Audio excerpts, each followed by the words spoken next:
Olá! Hoje apresentaremos um pouco da história da produção de vinho e a cultura italiana na região central do Rio Grande do Sul.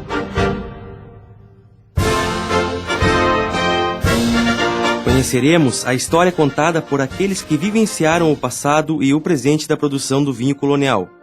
Como é produzido, quais são as variedades, o que a cultura representa para os descendentes, quais as mudanças na produção desde a época em que os imigrantes vieram para o Rio Grande do Sul.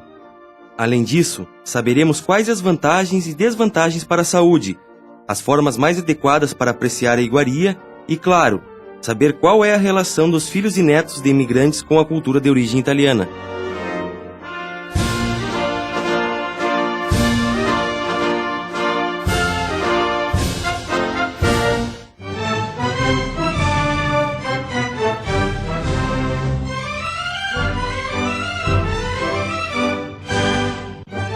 A bebida foi introduzida no Rio Grande do Sul pelos padres jesuítas por volta de 1620, devido à necessidade do uso para rituais durante a missa católica e comunhão dos indígenas. Após a expulsão, massacres e destruição das missões por parte das coroas portuguesa e espanhola, os sobreviventes dispersaram ou foram absorvidos pelos governos locais. Assim, o embrião da vitivinicultura se perdeu em sua breve existência. A cultura centenária da uva e do vinho teve início a partir da chegada dos imigrantes italianos que vieram ao Rio Grande do Sul, e era um dos elementos de coesão da comunidade. Toda a família se envolvia com as diversas etapas de produção, e a bebida estava presente em todas as ocasiões, desde o simples jantar até nas festividades. A importância desse segmento para a economia e para a cultura gaúcha se traduz no fato de que o Rio Grande do Sul é o maior produtor de vinho nacional. Segundo o Instituto Brasileiro do Vinho, Ibravin, o vinho gaúcho corresponde por 90% da indústria dessa bebida no país.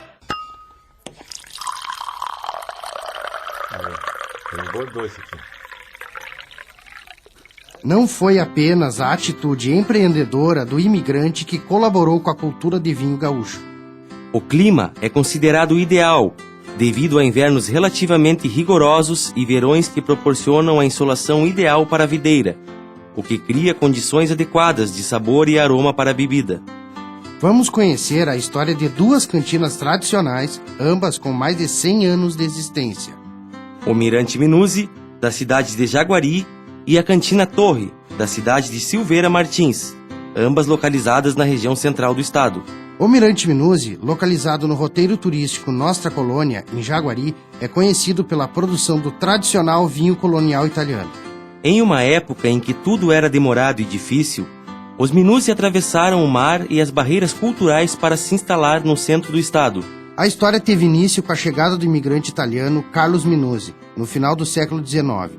Atualmente, seus bisnetos João Alberto e Rogério Minuzzi dão continuidade à tradição do Mirante. João Alberto Minuzzi, responsável pelo local, conta como foi a chegada da família a Jaguari. Em 1888 chegou os italianos lá, né? Que era o Carlo Minuzzi. Eles ficaram em Silveira Martins 1 ano. Aí depois eles vieram para Jaguari em 1889. E aí se destinou outro chapadão aqui. Foi entregue, porque cada um que veio de lá foi 25 hectares de terra, né? Para eles fazer lavoura, viver, né? No caso. Só que eles tinham 2 anos para cultivar aquela terra. E se eles não cultivassem, o governo pegava de volta. Então eles tinham que trabalhar, né? E chegaram aqui, era tudo mato, né? Não tinham que desbravar o mato aqui, porque não tinha nada, né? Naquela época era mato virgem, né? E ele chegou aqui, ele veio com 5 irmãos e uma filha. No caso, a esposa dele, né? Não quis vir, porque tinha medo de atravessar o mar e coisa, e ficou lá. E ele aqui arrumou outra mulher depois. A característica marcante do vinho Minuzzi é a produção artesanal, que remonta à época em que os imigrantes italianos chegaram à região. Porém, o passar do tempo fez com que novas técnicas fossem empregadas, com a finalidade de facilitar o trabalho.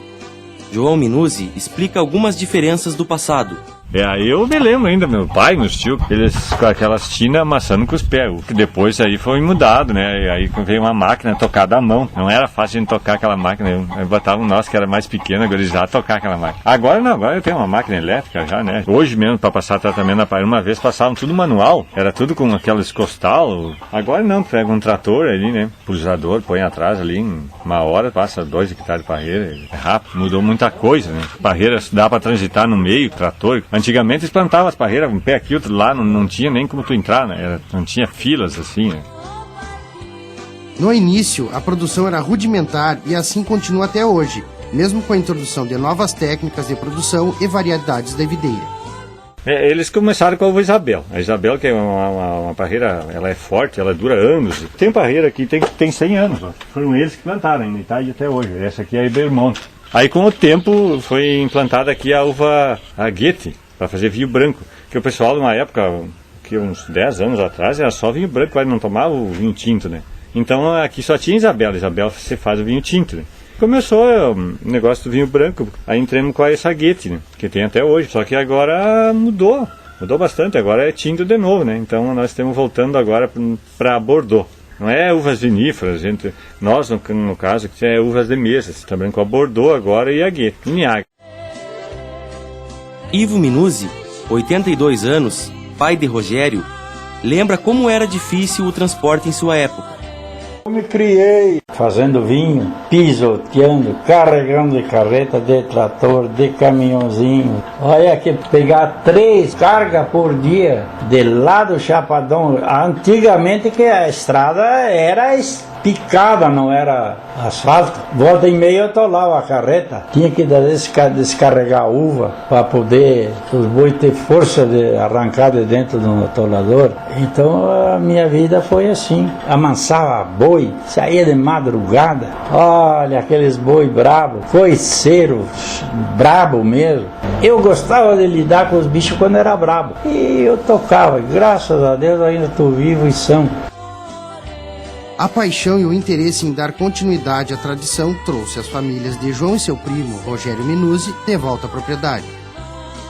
Rogério conta como foi a decisão de voltar para o lugar onde cresceu.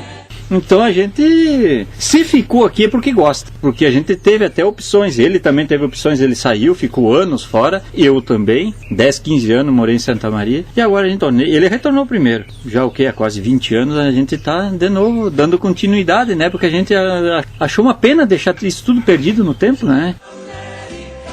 Hoje, os remanescentes têm o cuidado de conservar a história da família. Mesmo assim, João Minuzzi conta que muita coisa se perdeu. Eu até a cantina disse aqui, ó, o reboco dela é de barro, tudo, o chão, o piso, tudo, ó. E aí eu disse, não, como é que eu vou fazer, trazer turista aqui? Não, aí eu, por intermédio do Sebrae que nós fizemos isso aqui. Disse, não, tem que deixar como é, não muda nada. Se tu mudar, não vai ser produto turístico como era antigamente. Aí tu vai entrar como qualquer cantina aí, né? Então ficou assim, ó, bem colonial, ó. Como era, ficou. Na época do meu avô era assim, tá, desde aquela época tá até agora. E acabou se perdendo muita coisa acabou se jogando fora. No Mirante, o vinho é parte das atrações turísticas presentes na propriedade. No entanto, a bebida encontra apreciadores que buscam o bom vinho artesanal. O vinho Minuzzi é mantido como atração gastronômica, só sendo encontrado no local, como relata João Minuzzi. Vinho mais é para consumo aqui, para vender aqui para algum turista que chega, não é uma produção muito grande, é uma quantia mínima aí. A uva mesmo vai para a cooperativa, né? O vinho da Goethe, que é vinho branco, né? E o Bordeaux. A Cantina Torre, localizada em Valfeltrina, interior de Silveira Martins, tem mais de 100 anos de história. O processo começou com a chegada do casal de imigrantes João Torre, nascido na região de Massa Carrara, e Maria Nardoni, natural de Veneza, na Itália. Quem conta é Joaquim Torre, 84 anos, neto dos imigrantes. João Torre e a Maria Nardoni, casal, né? E também eram produtores de vinho. Aqui viviam do vinho, desde os primeiros imigrantes que vieram, viveram do vinho. Parede, vinho, essas coisas. Não sei se lá na Itália não tem informações, se eles tinham já. Mas gostavam de vinho, com certeza deviam ter parede lá. É meu avô que veio de lá. Também estão parede com 115, 120 anos, né?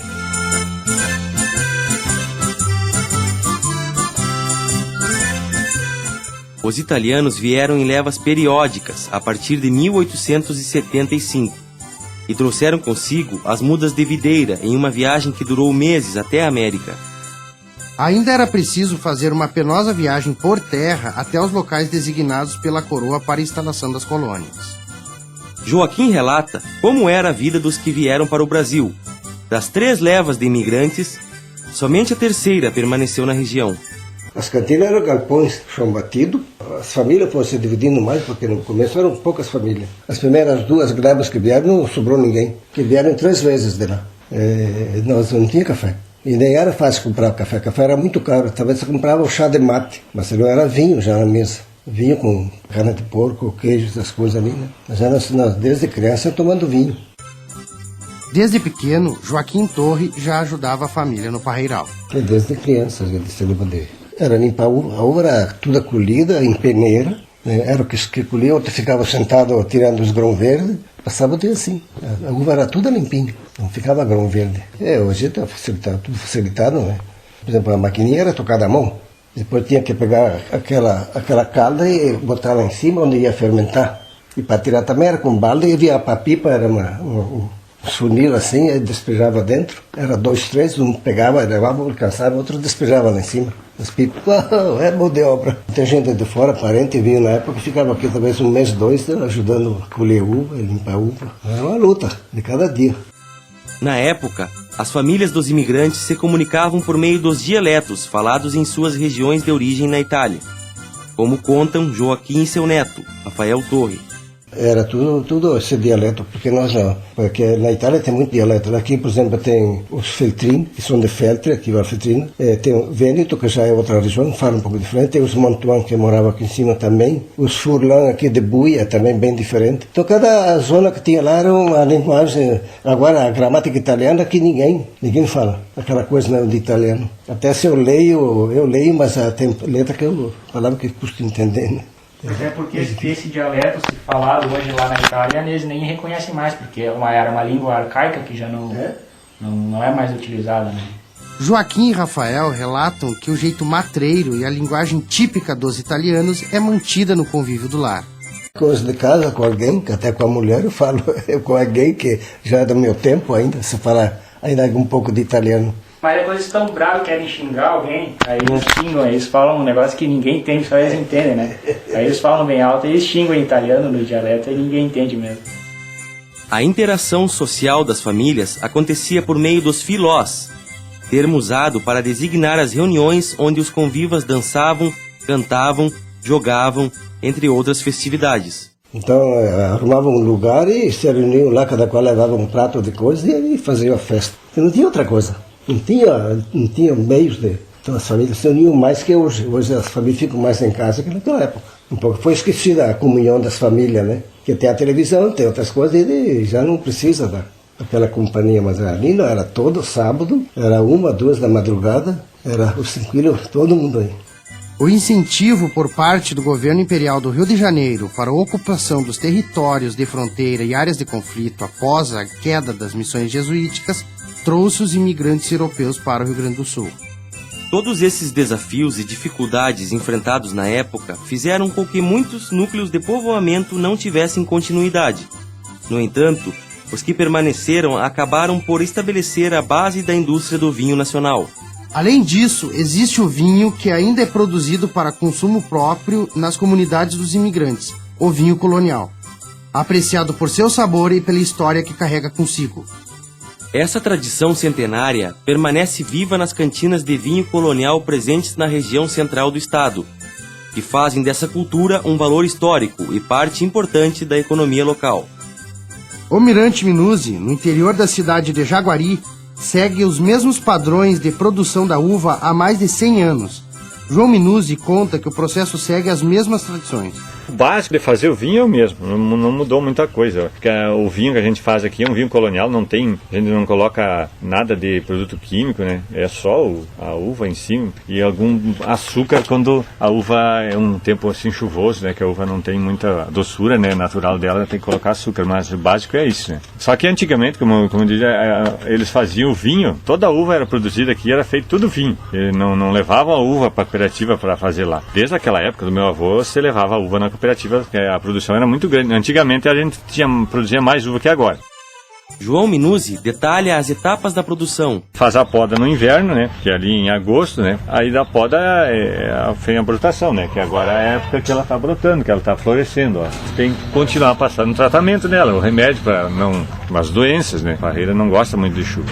faz o tratamento, aí quando é ali fim de janeiro, fevereiro, ela já está madura para apanhar, né? A gente apanha a uva, né? Traz a uva aqui, no caso é moída a uva, né? Nos fervedor, né? Lá ela fermenta 3, 4 dias, depende da uva. Tem a Bordeaux, tu deixa um pouquinho mais para ela largar mais a tinta, né? Porque o que larga a tinta é a casca dela, não é a uva em si lá dentro. Então a Bordeaux, tu deixa um pouquinho mais fermentar, uns 5 dias por aí. Da poda até a mesa leva cerca de 1 ano. Aí tu transpassa para as outras pipas, né? Aí deixa 1 mês por aí, tu transpassa de novo para ela se limpar, porque ela deixa muito depósito de a borra embaixo, né? Aí tu troca de novo e aí ela fica até o inverno. O inverno que ela vai ficar bom, o vinho mesmo, é ali em junho, quando pega uma geadinha, né? Que é aí que o vinho tá bom. Mas o vinho é um processo natural, não tem nada de... O meu, no caso, aqui não tem... Eu faço assim, sem produto químico, sem nada. Só que é um vinho que não é para durar muito tempo, é um vinho para consumir por 1 ano ali. Por exemplo, tu engarrafou, tem que consumir logo, né? Não é vinho para guardar, por causa desse processo aí, que ele não tem produto químico, né? Dos 8 hectares iniciais, hoje restam 3. João relata que o aprendizado se deu no convívio da lida com os avós. João também ressalta que o cuidado resulta em um bom vinho. É o diferencial. O capricho da pessoa também, né? Vale muito, né? A pipa mesmo em si, né? Essa pipa que eu guardei o vinho aqui, se eu não limpar ela, depois de tirar o vinho, higienizar ela bem pro ano, certamente se tu botar um vinho lá dentro, ele não vai ficar bom, porque ele vai pegar um gosto de vinagre, coisa assim, né? Então isso aí já é importante também. A uva, ela tem que estar bem madura, tem que ter uma doçura com grau 18, pode até fazer com menos, mas aí vai ter que botar açúcar, aí já não é a doçura da uva, né? Então isso aí tem várias coisas, né, que influem. Uma uva de qualidade também é importante. Tu misturar uma uva com a outra, dá para fazer isso também. A gente mistura aqui, no caso, a Bordeaux com a Goethe para não dar uma tintura muito forte, porque a Bordeaux dá muita tinta, né? Eu coloco a 70% do Bordeaux e 30% da Goethe. Fica um vinho bom de tomar. Na Cantina Torre, 3 gerações da família seguem a rotina de produzir vinho. Arnaldo, filho de Joaquim Torre, conta que é preciso planejamento e continuidade. Então, porque é uma coisa que tu planta, demora 4 anos para produzir o primeiro cacho. E depois ela te dura aí 80, 90 anos, né? Então tu tem que ter uma previsão para a sequência futura. Aí como o guri se formou e depois ele, por livre e espontânea vontade, quis fazer enologia, se formou e agora voltou e aí está ampliando a cantina. E está continuando vamos indo para a 4ª geração da família, no vinho. Rafael, filho de Arnaldo Torre, explica o zelo com que é feito o manejo do vinhedo. Principalmente o cuidado na colheita, né? A uva é apanhada os cachos que estão mais maduros, é tirada os grãos que não estão bons, que estão podres, que estão verdes, são tirados na hora, né? E depois a uva é processada no mesmo dia, não fica parada, a uva parada estragando. Então esse cuidado continua desde a época deles, o cuidado com a uva, também com o vinhedo, tratando bem o vinhedo. Então essa dedicação, principalmente na parte da uva, que continua até hoje. E é o princípio da nossa qualidade, né? Segundo Rafael, a modernização facilitou e agilizou o processamento. Então o que mudou da segunda geração, que é a geração do meu avô, para a 4ª geração, que é a minha, foi a questão justamente do trabalho, que diminuiu bastante com as máquinas que chegaram, e principalmente a questão de higiene também, que hoje em dia tem um cuidado muito maior. Não que o produto fosse ruim naquela época, mas as pipas eram de madeira, as paredes eram de cimento, hoje em dia é tudo de azulejo, os equipamentos de inox, as caixas são de plástico, na época era de madeira. Então hoje em dia tem um controle da qualidade, um cuidado muito maior que antigamente. Diferente do Mirante Minuzzi, Rafael explica que a Cantina Torre utiliza técnicas mais modernas de produção. Agora é um pouco diferente, porque esse nosso vinho ele é feito a partir do suco da uva. Então é um processo bem diferente do que era feito antigamente no colonial. Esse aqui já é um processo bem mais tecnificado, bem mais moderno, chamado termovinificação. Primeiro se extrai toda a cor da uva, todo o suco da uva, para depois fazer a fermentação. Antigamente não, se esmagava a uva e deixava lá que fermentasse naturalmente, com bagaço, com tudo junto. Então é um processo bem diferente e é um processo que deixa uma qualidade melhor. Claro que não é aquela coisa muito tradicional de antigamente, como era feito e tal, deixava lá misturando o bagaço junto com o líquido, deixava fermentar. Além das técnicas, Rafael enfatiza que a tecnologia melhorou o rendimento e evitou desperdícios. Agora tem muito mais conhecimento de como funciona a fermentação, a levedura, as enzimas, qual é a temperatura ideal, as remontagens, né, quanto tempo deixa em contato, questão de cuidado com o oxigênio também, que não pode deixar em contato. Os tanques hoje em dia os tanques, até os de plástico, mas principalmente os de inox, tem um maior controle da questão do oxigênio, para não entrar em contato. Antigamente as pipas de madeira davam vazamento, vazava vinho e aí azedava o vinho, então era muito mais complicado. Hoje em dia tem muito cuidado em relação a isso. Se consumido regularmente e de maneira correta, o vinho pode fazer bem à saúde. O médico cardiologista Diego Hummel explica quais os efeitos que a bebida traz para a saúde humana. A gente ouve falar muitos mitos a respeito da ingesta alcoólica, do seu benefício ou malefício no quesito coração. O que a gente tem de provado até hoje a respeito da ingesta de vinho quanto à melhora da função cardíaca? A gente sabe que a ingesta moderada de vinho, de uma substância que contém o vinho ou o suco de uva, nos traz benefícios na circulação, fazendo com que tenhamos uma menor chance de vir a ter problemas cardíacos.